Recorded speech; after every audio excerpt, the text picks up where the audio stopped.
siniestros, bienvenidos un día más a mi canal. Hoy te traigo la verdadera historia detrás del Exorcista. Bueno, la película que está basada en un libro, que el libro está basado pues en un caso real de un niño de Estados Unidos que le pusieron de nombre Roland Doe para que fuera totalmente anónimo y que bueno, que fue el primer caso de exorcismo pues así más conocido. Vamos a ver toda la información que hay y ya sabéis pues que voy a hacer algunas puntualizaciones. Sin hacer la introducción más larga, vamos a comenzar. Madame Oscurite, en la noche nos guía, con historias paranormales, su voz es melodía, de psicología oscura, asesinos y demonios. Roland nace el 1 de junio de 1935. La cuestión es que era una familia luterana y Roland, pues bueno, la verdad es que no solía jugar con niños de su edad, sino que solía jugar concretamente solía jugar bastante con su tía. Esta tía, que se llamaba Harriet, fue la que le introdujo pues un poco en el mundo espiritista. De hecho, pues fue la que llevó la tabla Ouija y la que le enseñó a utilizarla. De hecho, lo utilizaron varias veces. Cuando Roland tenía 13 años, su tía muere, por lo tanto, en San Luis, en otro sitio. Por lo tanto, pues el niño se ve que intenta utilizar la Ouija para comunicarse con ella. Se supone que esto es lo que abriría la puerta para todo lo que ocurriría posteriormente. La actividad paranormal comenzó en casa.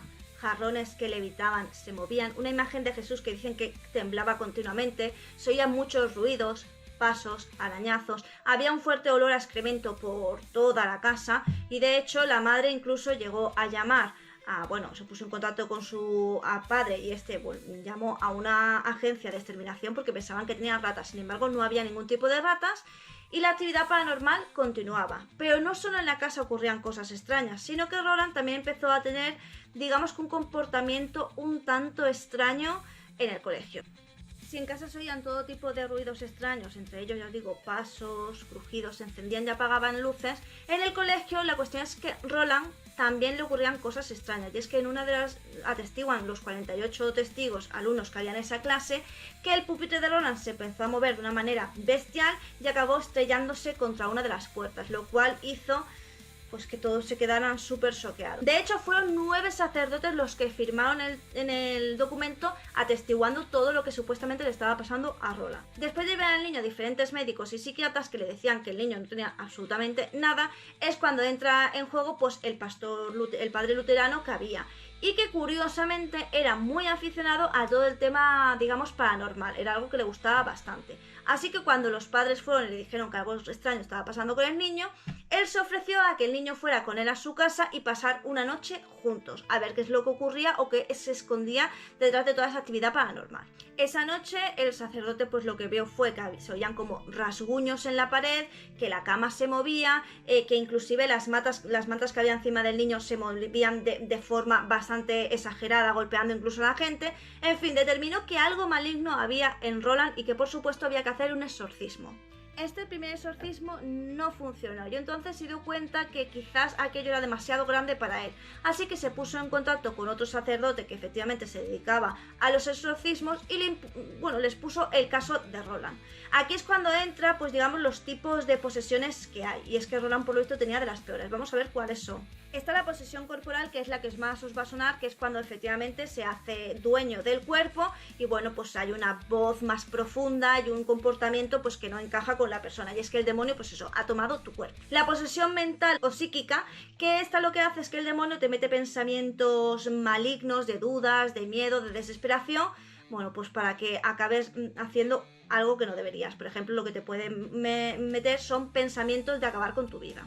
La posesión parcial, donde hay cierta posesión por parte del cuerpo pero no es completo, por lo que o bien puede aparecer en pequeñas ocasiones o bien solo tiene acceso a mover ciertas partes del cuerpo pero sin por supuesto hacer la posesión completa. La posesión obsesiva, donde por supuesto lo que hay son pensamientos recurrentes y lo que hace es que no te toma posesión de una forma psíquica ni física, sino que lo que hace es mandarle pensamientos muy obsesivos en torno a su figura. También pueden poseer un objeto, en este caso pues por supuesto no tendría nada que ver, y también puede haber una posesión de grupo o colectiva. Y por supuesto y por último la posesión voluntaria, que es aquella donde las personas invitan al demonio a entrar.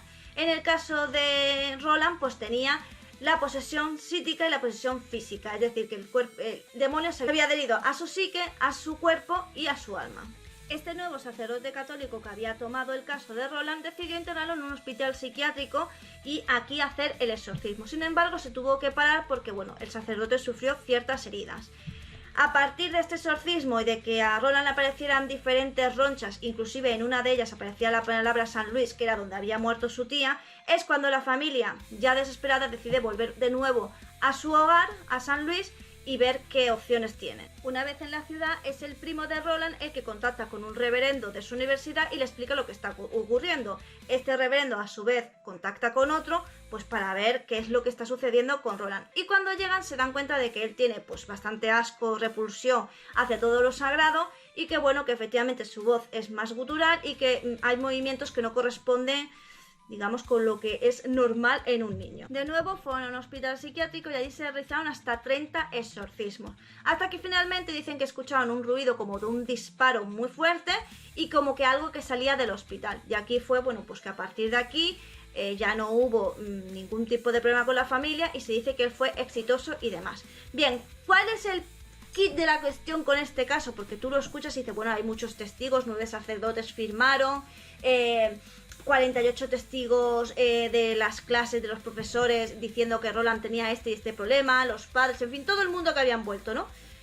Bueno, pues como ocurre con todo, que no siempre se cuenta toda la verdad de lo que está pasando. Y ahora es cuando empezamos a desmontar todo el relato. Primero, esos 9 clérigos que firmaron, bueno, pues firmaron que efectivamente se había realizado varios exorcismos a estos niños, a este niño, pero que ellos no podían asegurar de ninguna de las maneras que fuera una posesión real, porque la verdad es que no tenían tantas evidencias como para decirlo, o sea que tampoco estaban seguros.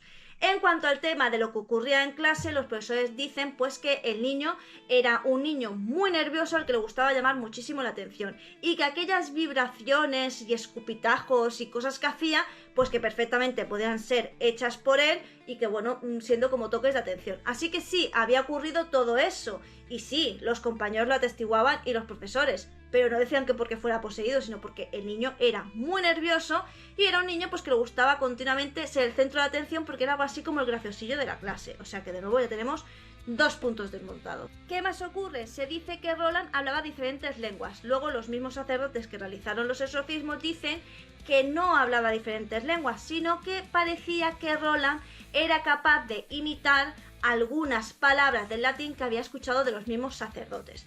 Por otro lado, esa voz gutural y extraña, pues al final acabaron afirmando pues que ellos no lo habían escuchado directamente, ¿vale? O sea, era como que el amigo de mi amigo ha escuchado, pero al final ninguno lo había escuchado.